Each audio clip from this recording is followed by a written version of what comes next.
Afternoon, everyone. How's everyone doing? You've enjoyed the conference so far. We're going to go ahead and get started with this session. Chess, not checkers. My name is Sonia Hartman, and I want to welcome you to the 23rd Central Texas African American Family Support Conference. I'm your moderator for this session, and I'd like to also welcome everyone joining us virtually. We're happy to have you. Our chat champion will make you feel right at home and provide the information you need throughout the session. Before we get started, I want to give a shout out to one of our sponsors, which is the Texas Council for Developmental Disabilities. Thank you for helping making this conference a success. Now we have a few housekeeping rules that we need to go over. This is a safe and supportive space. Please help us maintain a respectful and inclusive environment. If you're in this room, please do not join Hoover Live.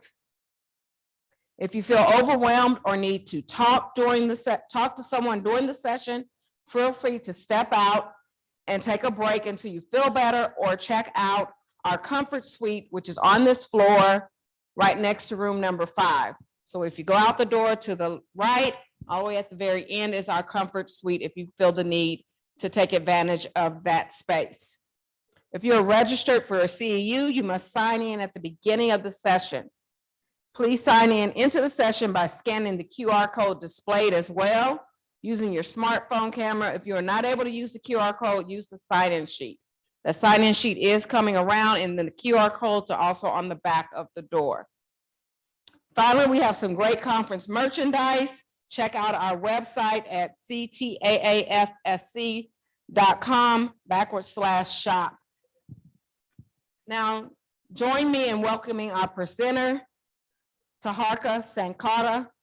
He has a broad array of experience that intersects with multiple service delivery systems targeting various needs of youth and families. He holds a master's of social work degree from Rutgers, the State University of New Jersey.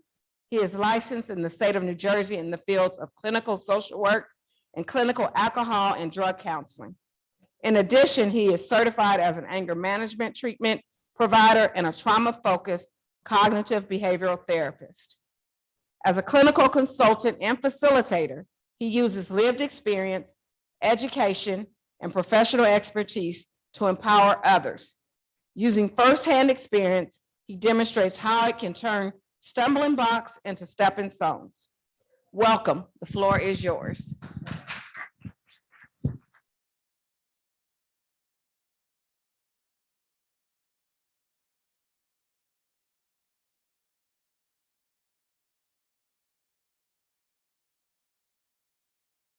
Check. All right. And then we got this. Okay.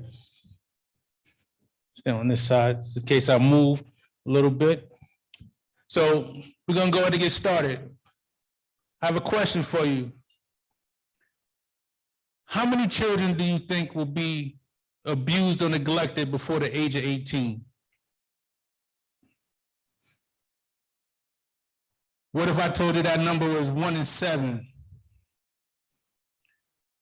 Or even that every 10 seconds, there's a call being made to Child Protective Services somewhere throughout the United States.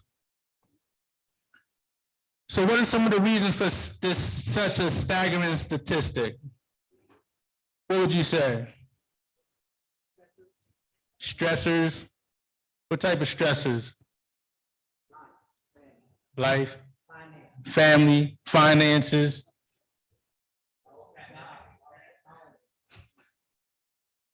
None of that. No, but it is some of that and all of that. But I would say that whatever it is, it falls in 1 of 3 categories. There's either ill-prepared, ill-informed, or ill-equipped parenting, because there is no parenting guide, there's no manual, there's no step-by-step approach, there's no cookie-cutter approach. And if you don't have the strategies and the skills, many parents end up playing checkers rather than playing chess. So let me see by raising hands, who here knows about the game of checkers or plays the game of checkers, know how? Okay. Now, by show of hands, who here knows about the game of chess and plays chess? Wow, that's a significant drop. So by default, you can see in this very room, we can deal with checkers a lot more easier than we deal with chess. And in the next, even though it's played on the same board, right? So in the time we have here, we're gonna go over some things about checkers and about chess and how you can improve some of the strategies that you have as a parent so that you could improve your parent-child relationship. And this is gonna come to you in 3 steps. How to avoid some of the common parenting traps that many parents find themselves in, how to make some adjustments, maybe it's to communication or disciplinary style, and how to affirm your role as a parent and some of the expectations that you may have as a parent. And I tell you that you may be asking yourself, what does all of this checkers, chess have to do with parenting? How can it apply? Well, in the science of game theory, it speaks to a game is between opponents, and through that strategic interplay, it creates and produces a specific type of outcome. And based on the moves you make and the moves they make, is gonna produce a certain outcome. And one thing that's common in chess and in checkers and in the game of parenting is that it's all about the choices and the moves that you decide to make. So when I was about 14 years old, now I was born and raised in New York, and my parents came to me and my sister. They sat us down in our Bronx apartment and they said, hey, we're gonna be moving to New Jersey. And it's gonna be a good experience because now you have an opportunity to have your own room. You're gonna be in a different environment, a new school, and most importantly, you're gonna be able to meet some new friends. Now, I said to myself, yes, this is gonna be a good experience. But what do you think happened once we got there to New Jersey? So I walked in, I entered the scene, right? I had this New York, swag, and I had the BX on my back. And I quickly attracted the wrong type of cool, right? I started to get introduced to all the right people for all the wrong things. I stopped going to school. I stopped following rules. And in fact, I ended up dropping out of school. Now, this was not part of my parents' plan, right? They was devastated. They did not anticipate that this was gonna happen. And I started taking some risks. I started taking some chances, and it would change the trajectory of my life forever. So, say yes if you ever watched the movie Scarface. Yes, Scar. So you know what I mean. And I'm gonna just share with you this. I watched this movie over 10 times plus. Like I was like into it. And I was mesmerized by this one particular scene in the movie Scarface. It was in the middle of the night. Tony Montana, he was sitting out on the deck, and it had the soft music playing in the background. And there's a blimp that floated by across the night sky. And in bright lights, it read, "The world is yours." And at that very moment, I said to myself, yeah, the world is mine. And I was destined at that point that I was going to get my slice of the American pie. So I started to do some things that you could never imagine. I quickly shifted right into the fast lane. I was into fast cars, fast girls, fast cash. Anything that was fast, it was like a green light. I was ready to go. And to turn it up a little bit, I started to drink, I started to smoke, I started to do some things to enhance it. And I vowed that I would never fall victim to addiction. So now it's 1988, I'm 16 years old now. I've finally made it to the top of my world. I'm I'm really doing some big things now. And all of a sudden, right, my duffel bag is full like Tony Montana. I'm following and I'm stuffing the bag. I got a bag. But in the middle of the night, boom, boom, boom, boom, boom, the doors come crumbling down. Police come rushing in, flashlights blaring. Get on the ground, get on the ground. You're under arrest. 2 days later, I'm standing before a juvenile court judge. That man looked at me and said, son, you will not be going home today. And so I went to juvenile detention center and I spent some time for the next 2 years of my life. But this was only the beginning for me, because while I sat there, I said, you know what? I'm never gonna sell drugs again. Well, at least not the type of drugs that I sell this time, right? I was telling myself, like, how I'm not gonna sell cocaine, I'm not gonna sell heroin, I'm gonna just sell marijuana, right? In fact, I'm not gonna sell it myself, I'm gonna find somebody that's gonna sell it for me. And I'm not gonna keep it on me, I'm gonna keep it far away from me, like in the stash house, so I don't have to, put my hands on it. And you know what? I was thinking how I could do all the wrong things in the right way. That was insane, right? I was telling myself that if this is just work out this time, things are just gonna be all right.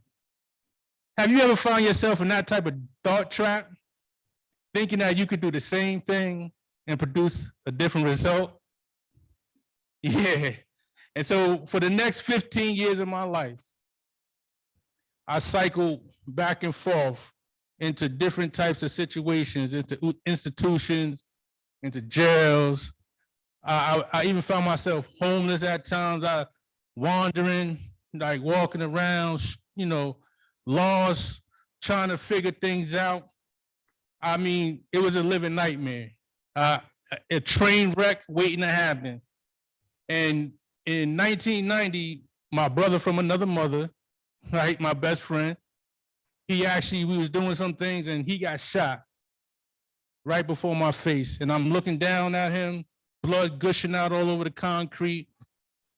And I said to myself, how did I get myself into this type of situation? Lucky for him, he survived though. But do you think that I changed my life at that point in time? No, right? I chalked it up as part of the game because it's like in Tony Montana, that's what happens, right? If people get shot up and even killed and you just keep going. And a couple years later, about 1992, 93, I ended up getting stabbed. So now I'm laying there on a hospital bed, wires, tubes running all through my body. And the doctors come to me, they say, listen, you are lucky, because if that knife stab was a fraction of an inch deeper, we wouldn't even be having this conversation. You'd be gone. And do you think that stopped me from doing what I was doing? No. I signed out of the hospital AMA so I could get back to what I was doing on the streets. And it wasn't well until I was into adulthood and I was returning home. I was in the prison setting and there was a gentleman, his name is Malik Shabazz. He was coming home from like 27, 25 years to life, and he was on appeal seeking to give some of his time back. He wore a white kufi and had a Sunni beard, and he often spoke to me in some positive ways, and he listened to me as well. But he introduced me to the game of chess. And over our many games of chess, he spoke to me about some of the things that I used to speak to him about. Because I used to tell him, listen, I'm tired of going through this cycle. I keep doing it. I wish things could change. I wish things could be better for me. And he let me know, he said, the reason why you keep cycling back and forth through this situation is because you haven't freed yourself from the mental prison of your mind. And I was like, whoa, this is serious, right? Because now this is a profound statement and it it helped me think about, because I read a book and it had a quote from Muhammad Ali, and it said, what you're thinking is what you're becoming. And so it made a lot of sense to me. And in one of our conversations, I could never forget it, because this is actually one of the things that set me on a different path, because he said, young blood, I hear your complaint. I feel your pain. But why don't you just change it? He said, stop complaining and start changing. And then he went on to explain some of the other parallels that chess has with life. He spoke about how if you don't have a plan, you don't have a goal, it's unlikely that you're going to win at the game that you're playing. He said, in fact, you'll find yourself running around chasing pawns when, in fact, you believe in that you're capturing the king. So one recommendation that he gave me before I left, he said, when you get home this time, he said, you need to make sure that your next move is your best move. And so I did just that. I returned back to school. That's the first thing. I got my GED. But do you think I stopped there? I returned back to school and I got a master's degree. And I didn't stop there. I returned back to school. I got training. I became licensed. I'm licensed as a social worker. I became licensed as a clinical alcohol drug counselor. And I also went through some training, became certified as a trauma-focused cognitive behavior therapist. But do you think I stopped there? No, because I'm persistent, right? I got this hard head and I just got to keep going. And so in 2013, I started my own agency called Counseling Support Services, and it's designed to work with youth and families who experience some of the very challenges that I experienced, and to set them on the right path so that they can transform their life to experience something new and something more healthy. So they say that in a game of chess, the average chess player must think 2 to 3 moves ahead of the game. How many moves ahead do you think the average parent needs to be thinking?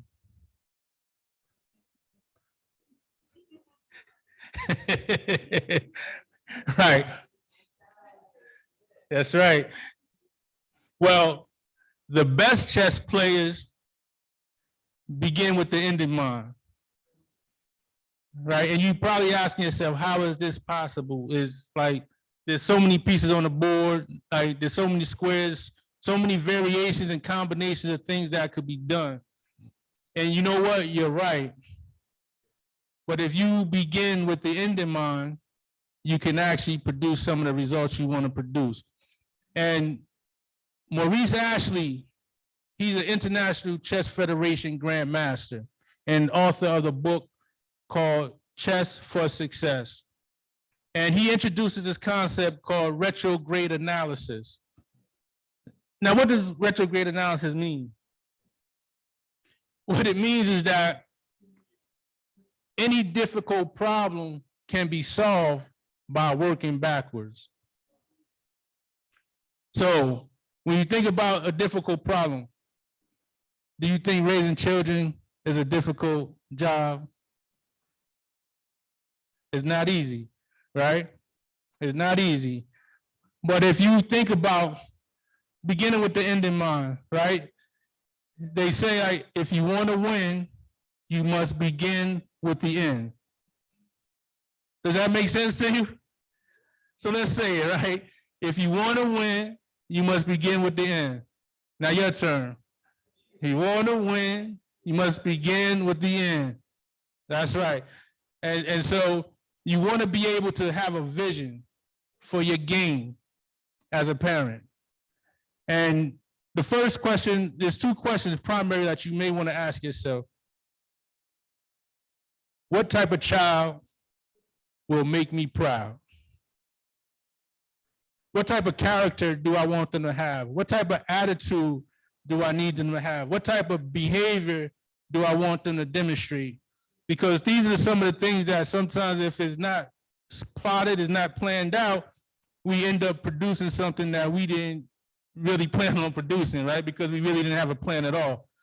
And so the second thing is that what type of environment do I need to create to produce the type of result that I want to see in my child? Because in Lewin's behavioral equation, he speaks to all behavior is a function of the person and environment. Not some behavior, all behavior is the function of the person and the environment. So you get to create the environment, you get to influence what you want to see come about. And those are the questions you need to ask yourself. And if you take a moment right now to just like jot some things down about what type of child will make me proud? What type of environment do I need to create? What do I need to put in place? What do I need to remove in order to ensure that my child is going to get the best possible outcome? Now, raise your hand if you want to win at the game of parenting. Right? And so there's another recommendation. If we speak about the vision, right? You want to be able to plot out at what point in time do I want this to happen? What point in time does this need to happen? And it may require you to get some support. It may require you to get some assistance in order to plot and plan and map that thing out. But the one recommendation in a game of chess, if you know how to play chess or you don't, there's one primary recommendation. And that recommendation speaks to controlling the center of the board, right? So there's 64 squares on the chessboard. And each player has about 16 pieces on the chessboard. And each piece has a different function. It has a different purpose for being on the board. And based on how you move the piece, when you move the piece, it can actually help determine the outcome of the game. And so the center of the board, controlling the center of the board, is speaking to these 4 center squares. And I liken these squares to our environment, the home environment, to our classroom environment, to the school bus environment, whatever environment, you as an adult, whichever environment you find yourself in, that you're in charge of children, you're in the authority of children, then that's your environment. That's your center of a board.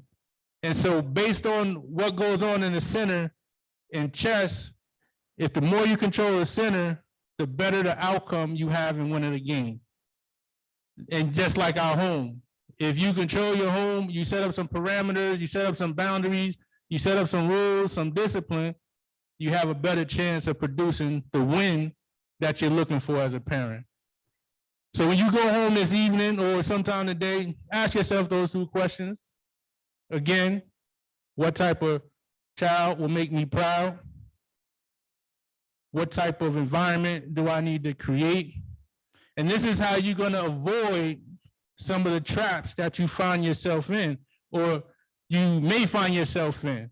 And if someone you know may find themselves in a situation, you may ask them some questions that can help them get out of the situation about how to avoid the traps that they find themselves in. And if you do these fundamental things, you find that you can have a better relationship with your children. But this is not going to be enough, right? You set up your vision, you're controlling the center of the board, but this is probably not going to be enough. So there's some things that you're going to need to add to it. And you want to pay attention to these next strategy because it actually takes place in the middle, right? When certain things are going on that will actually help you get out of this situation that you find yourself in. Now, have you ever had to give something up that you really didn't want to give up? You held something really near and dear to you. So I think about the time that you needed to clean out your garage or your attic, and you wanted to declutter your space, right? You go about, you may create 3 piles, 3 bags. You have a keep bag, you have a donation bag, and you have a trash bag, right? You go about and then you start going through, searching through some stuff, and you come across some things, and you pull it out and you say, oh, I remember this, I could still fit it. Knowing, knowing you can't still fit it, right? But you kind of hold on to it anyway. Even though it no longer has a use, it no longer has a value to you, you keep it. And it's not serving you any well. And in chess, they call this move the fear of sacrifice. And so what happens in this section, in the middle of the game, when pieces are starting to be exchanged, there's one piece that you're afraid to give up. You don't want to abandon it. You don't want to sacrifice it because you think that if you give that piece up, you're going to lose the game.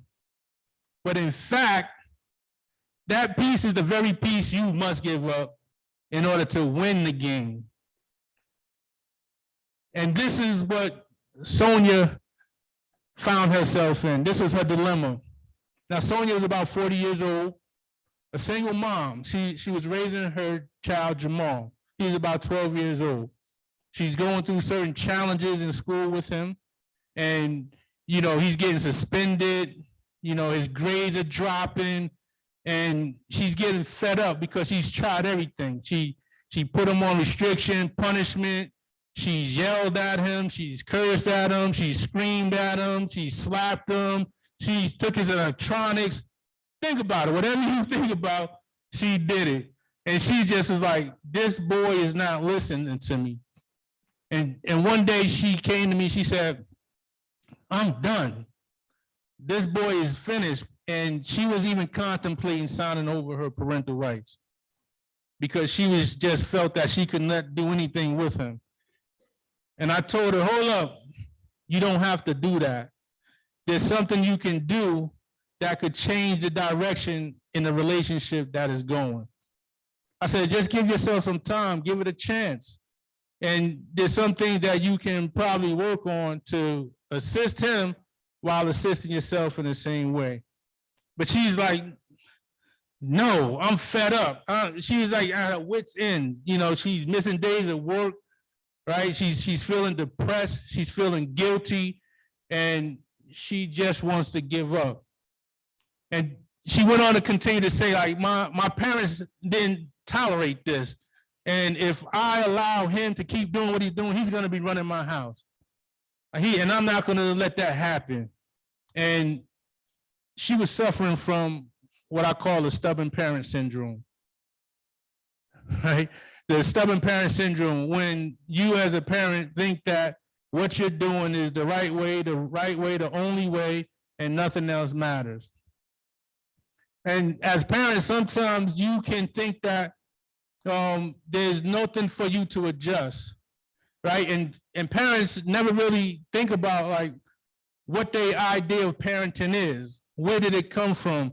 And how that philosophy, that challenge may need to change. So I want you to take a moment and think about what ways do my parenting style need to adjust? And which ways do it need to change? And you could give it out. You can shout it out. Let us know, like, what do you think can be a effective adjustment in what you currently do, whether it's with your child, your grandchild, in your classroom, in your interaction with your children, what can be adjusted?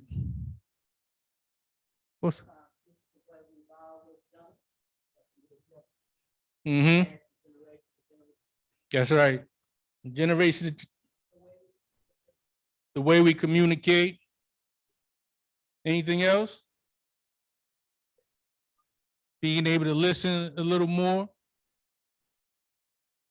Yes? No arguing back with them. Right, you feel it, right? You create it. My attitude, yes, definitely. And these are the things that can be adjusted, right? And with Sonia's situation, she continued to go on, right? In different scenarios, different encounters. She said, this is just not gonna work.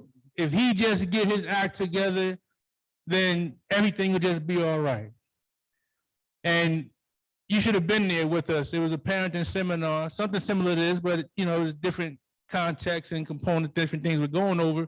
And she said, one of the things that I can adjust is my communication style.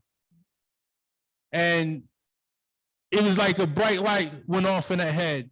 And I shared something with her. I carried this book of Proverbs from Ibrahim Mustafa, right? And it is one proverb from Kenya, and it speaks about you'll have an easier time moving a mountain than changing the character of another person. And she was taken aback by that proverb because she at that moment realized that she was trying to move him instead of working on moving herself. And she came up with this concept, and I'm gonna share it with you. She said, if I transform myself, I'll transform my child. And from that day, she started working on herself, doing some things differently. And about 6 months later, she came to me and she said, Taharka, she's like, this is,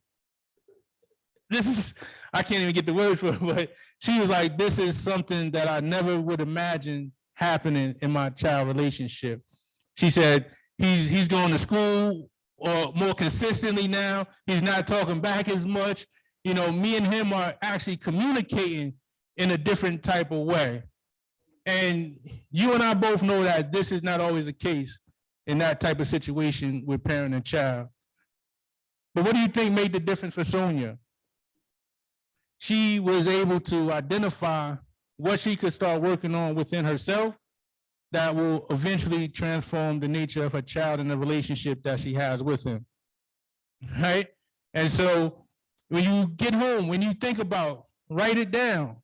What do I need to adjust? Because there's a universal law of sacrifice that says we must give something up in order to get to where we're trying to get to. There's certain luggage that we can't carry with us to that next level.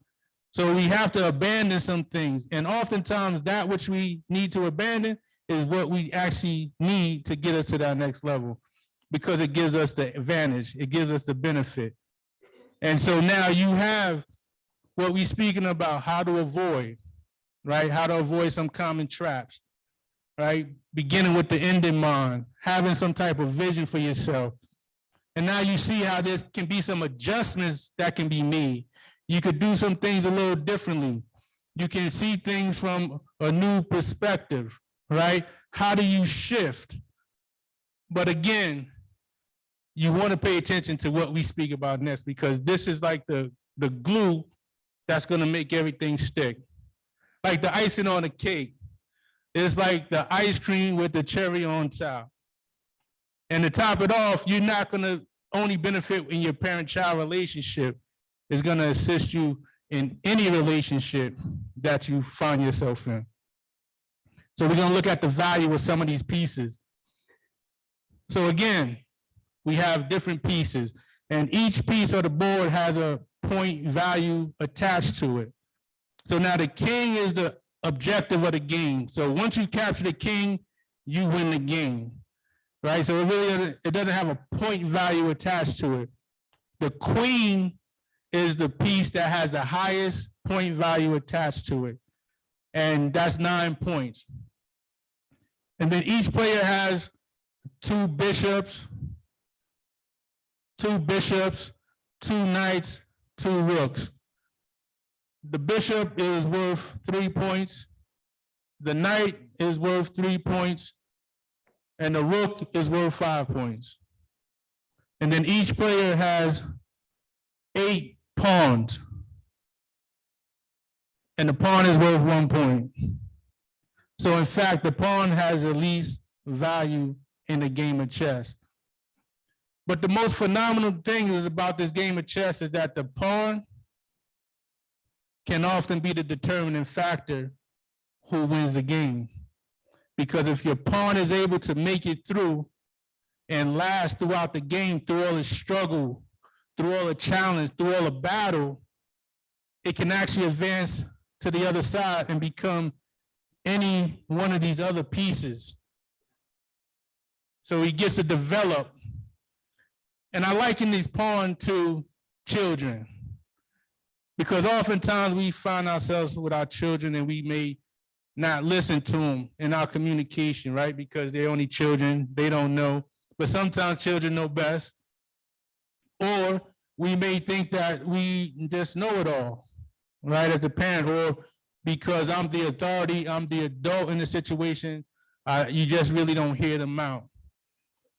But I'm also an advanced trainer, and there's one particular model called the nurture heart approach.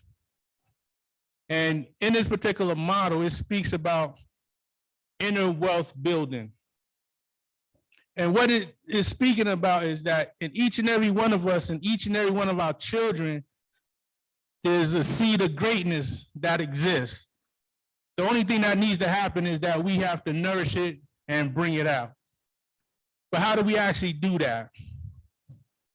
So we're going to go through this one exercise. It comes to us as name your greatness. And how it works is that you identify the first letter of your child's name.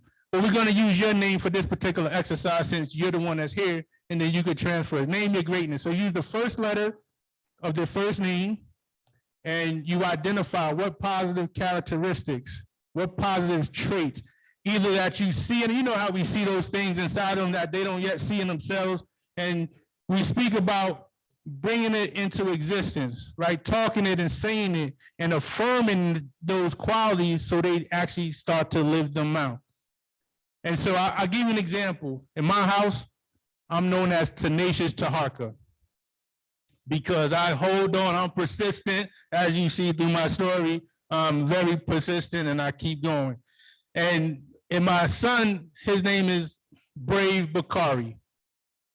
And he has no fear, but he had to go through an experience. I remember we was at the dentist one time and he had to get an extraction. He's like, no, he's crying. He's holding on to me. He doesn't want to kind of let go. And he just continues to hold on to me for dear life. And he's telling me he's going to hurt him. And I was tempted to say, no, it's not going to hurt. But, I'd have been lying to him, right? Because it is going to hurt. But what was most effective is the Brave Bakari part. I was able to pull him to the side and say, Bakari, you're brave, right? You're going to be brave and you could get through this. You know that you have no fear. So I was able to use Name Your Greatness as a tool for him to step into his greatness and embrace that extraction.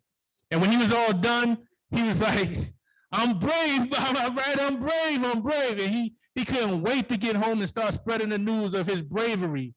And at that point, I knew that Name Your Greatness is a very effective tool. And if it worked for me, I'm sure it can work for you.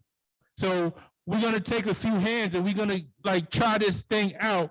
And I want you to share with us, what is your greatness name based on your first initial? And then you could transport this back to your home.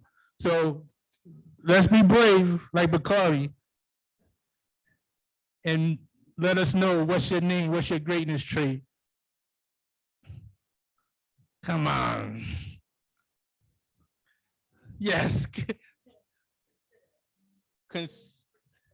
Consider it Cynthia. Okay, consider it Cynthia. That's a beautiful one, yes. Mighty Michelle, that's great. That's right, Mighty Michelle. Loving Lorraine, okay. Who else?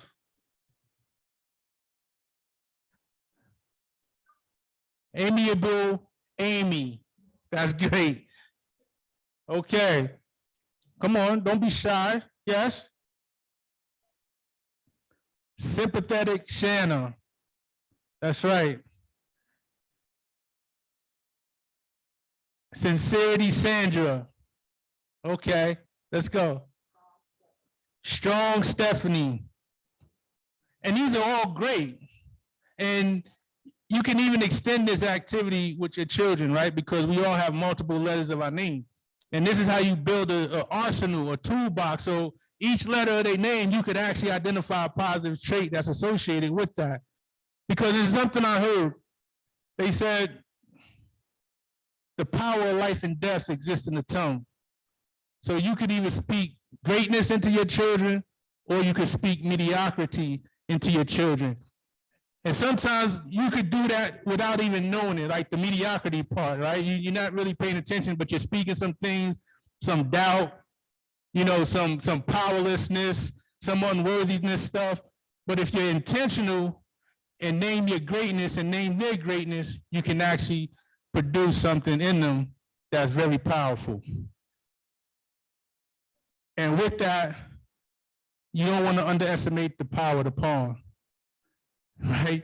Because they get an opportunity to develop and produce and become whoever it is they choose to decide to become, but you just have to push them across the board. So in game of chess, you're pushing them across the board in order to advance them into a king or a queen or a bishop. But in life as a parent, you're pushing them to their greatness. And so you don't want to miss that opportunity to continue to name it. So I want to thank you. Give yourself a hand for participating in that activity.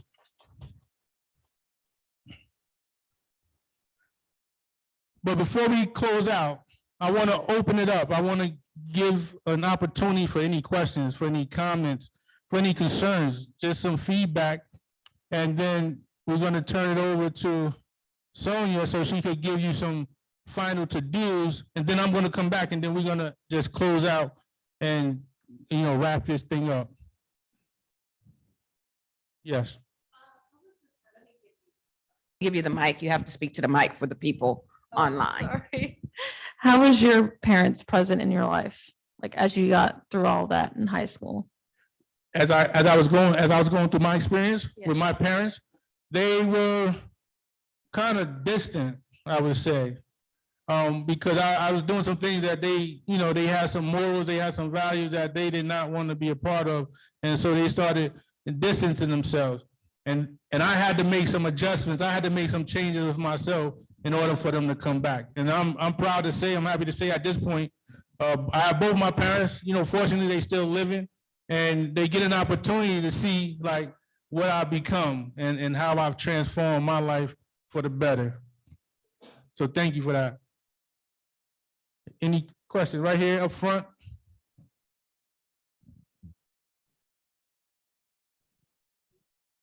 You said a great statement, begin with the end in mind. And that's something that I done with my children because it was done with me. But I know now things are a little different generation. So how would you advise, I guess, kind of me as an older generation, as you meant to younger parents, how to relay that to younger parents? Because that's a true statement. Even as little, you got to start seeing them as adults. But how do you get that with that generation? With the younger generation, I would actually just when I was speaking to them, ask them like, "What's your plan?" And there's one question that I heard it from a psychologist, a long-term family psychologist. He said, oftentimes we never ask ourselves this question, like, why are we having children in the first place? Right? And that's a profound question to like pose to them, like, why are you having children in the first place? Are you prepared to be a parent? Like, what are some things are you anticipating as a parent? But then what are some things that you need? And that one question about what's going to make you proud, right? What do you want to produce? What type of children do you want to inherit this world, right? How do you want them to show up? Because all children come from somewhere, right? And so they get that foundation. So you are the foundation as a parent. So what are you laying for them? And like how you want them to grow. So I think it's just about engaging and questioning, because some questions are never asked. There's a lot of assumption that things are just supposed to be the way they're supposed to be, and they're just going to turn out good, but it's not, right? Like baking a cake is not going to turn out right if you don't put the proper ingredients into that cake. You can put it in the oven, but what you gonna get? Right? Any more comments? Any questions? Come on.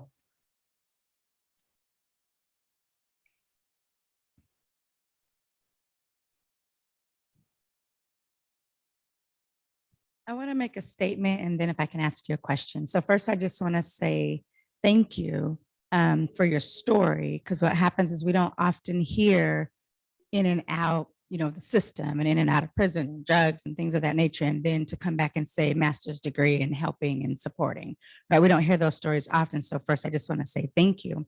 And then my question is, do you mentor youth? Like, do you go to the juveniles and say, there's still an opportunity for you? I've been there, I've done that, I've moved forward. Is that something that you do currently or planning to do? Absolutely. So great question. I actually primarily work with youth. I work with youth between the ages of maybe 10 to 17 years old. Like that's the gap. And I chose that particular age group because I realized that's when I started to experience some of the challenges. And the youth of today are experiencing those same types of challenges. In fact, there's, this new technology thing that they're, more advanced and they're getting information from all over the world. So they're developing and growing and learning some things that you as a parent, you may not be aware of, right? So that's what my role is, to help parents and help the youth identify what can help them in a particular challenge, in a particular struggle. So yes, I do work with youth and I do mentor them, I do coach them. In fact, I have a youth coaching and leadership program that's up and running. So I'm about that work.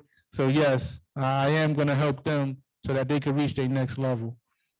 Yes, ma'am. There's one more and then.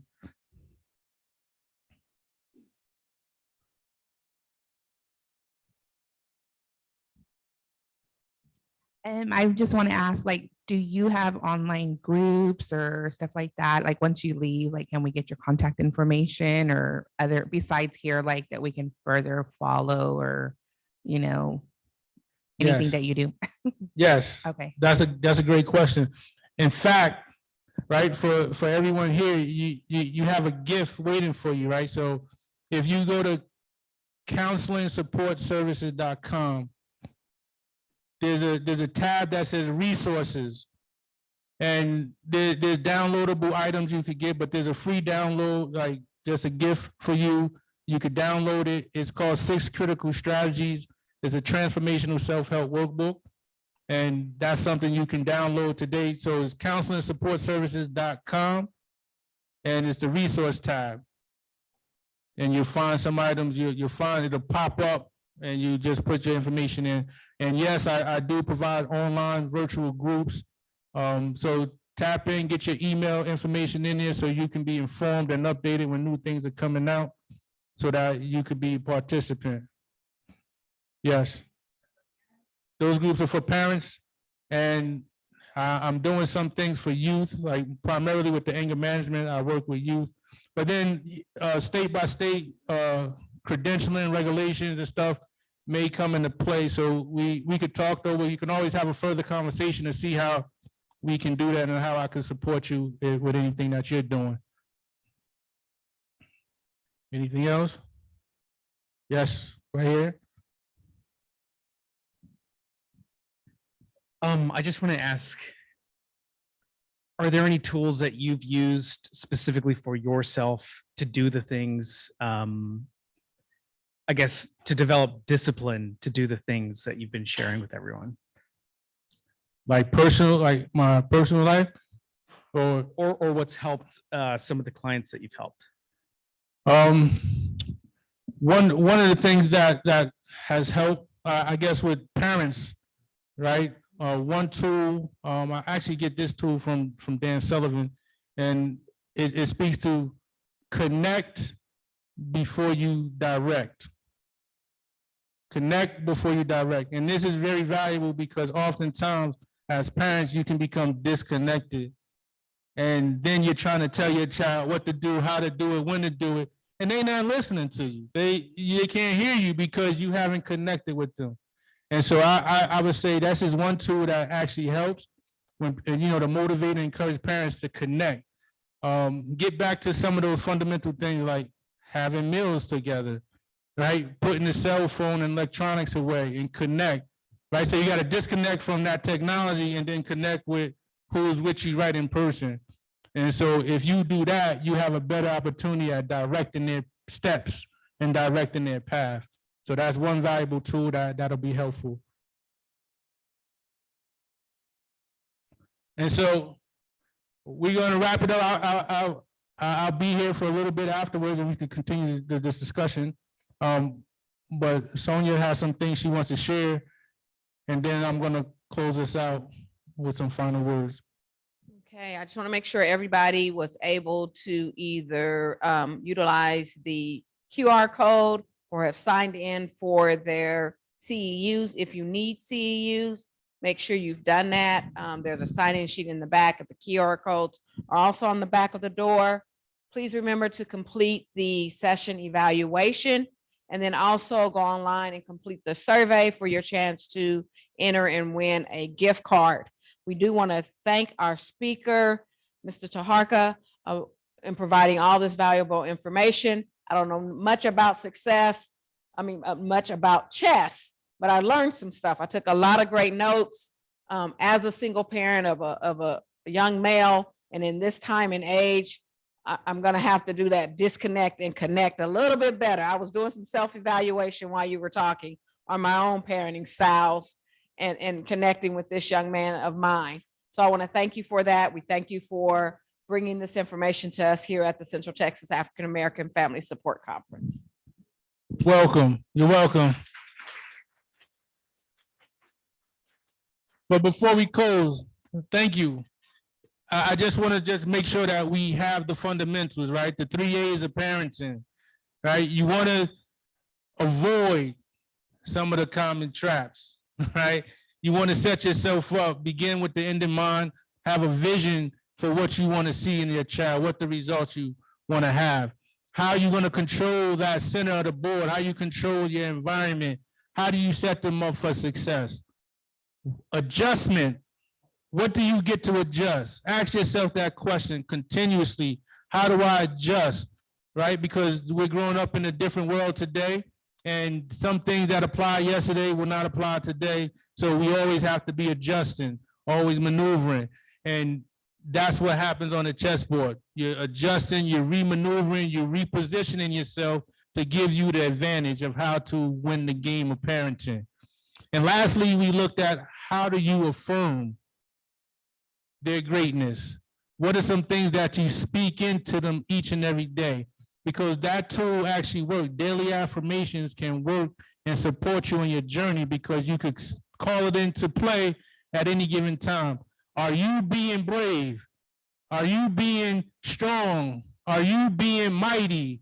Right? Are you being whatever the case may be, you could call that into existence. And so each and every day you have an opportunity to change the course of history. And you have a choice of what words you choose to make. So at the end, you want to make sure that your next move is your best move so that you can win at the game of parenting. Thank you.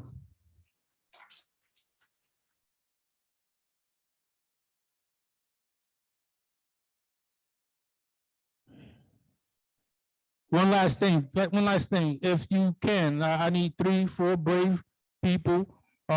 If you meet my videographer in the back, you could give him a testimonial, some feedback, some things you've taken away with you, how valuable the information was, whatever the case. But please see him in the back before you step out. That'll be greatly appreciated. Thank you.